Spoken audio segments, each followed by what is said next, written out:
আসসালামু আলাইকুম।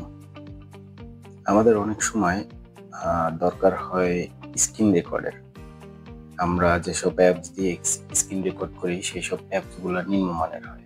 তাই আমরা উইন্ডোজ 11 তে উইন্ডোজ বাটনে গিয়ে দেখব যে মাইক্রোসফট ক্লিপ চ্যাম্প। আমরা মাইক্রোসফট ক্লিপ চ্যাম্পে ক্লিক করব। এখান থেকে আমরা অনেক ভালো কোয়ালিটির একটা স্ক্রিন রেকর্ড করতে পারবো। ক্লিপ চ্যাম্পটা ওপেন হলো। এখন আপনি সাইন ইন মাইক্রোসফট, এখানে আপনার জিমেইলে আপনি সাইন ইন করবেন।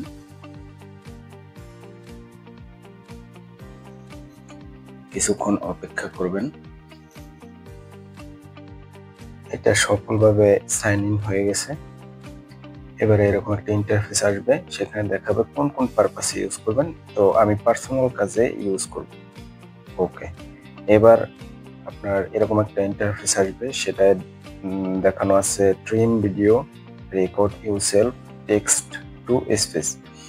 তো আমি সিলেক্ট করব রেকর্ড ইউরসেলফ। রেকর্ড ইউরসেলফে দিলে শুধু আপনার জন্য এটা রেকর্ড হবে, অন্যান্য পারপাসে হবে না। রেকর্ড ইউরসেলফ এটা আপনি দিবেন, ট্রাই ইট। ওকে, দেন এরকম একটা ইন্টারফেস আসবে।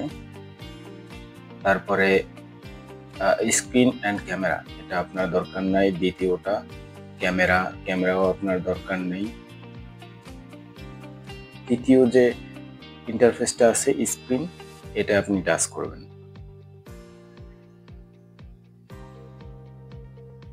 দেন এরকম একটা ইন্টারফেস আসবে, এটা আপনি ইয়েস করে দিবেন। Let Microsoft Clipchamp access your microphone, এটাকে আপনি ওকে করে দিলেন। দেন রেডি টু রোল, আপনার রেডি হয়ে গেল। আপনি ওকে করবেন। লাল যে বাটনটা দেখাচ্ছে এটাতে আপনি ওপেন করে দিবেন, ক্লিক করে দিবেন। এরপরে এখানে এন্ট্রি স্ক্রিনে দিবেন, উইন্ডোতে দিবেন না, এন্ট্রি স্ক্রিনে দিবেন। দেওয়ার পরে এরপরে যে ছোট একটা স্ক্রিন আসবে, এই ছোট স্ক্রিনে ক্লিক করবেন। দেন অলসো শেয়ার, এটাকে ক্লিক করে দিবেন। দেন ওকে দিবেন। আপনার স্ক্রিন রেকর্ড শুরু হয়ে যাবে। এই যে দেখছেন স্ক্রিন রেকর্ড শুরু হয়ে গেছে।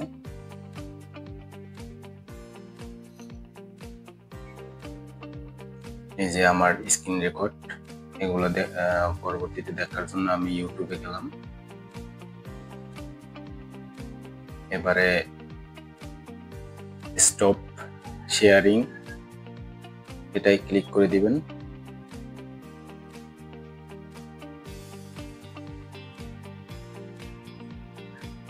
দেন আপনার ভিডিওটা আপনি সেভ করবেন, সেভ অ্যান্ড এডিট।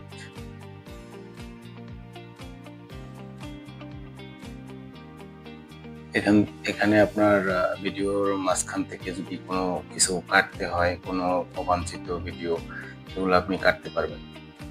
এবং এখান থেকে আপনি আপনার পছন্দ মতো রেজুলেশন দিয়ে আপনি এটাকে সেভ করতে পারবেন।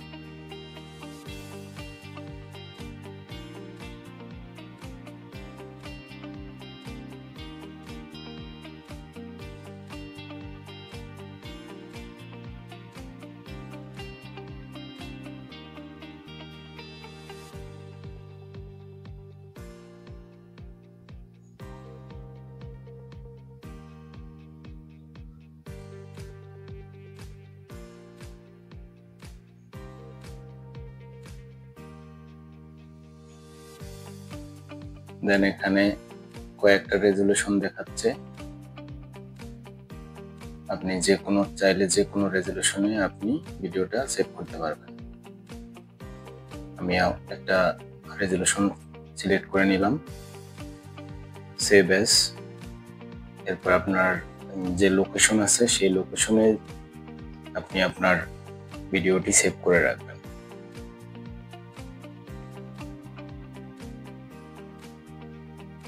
ওকে, সেভ।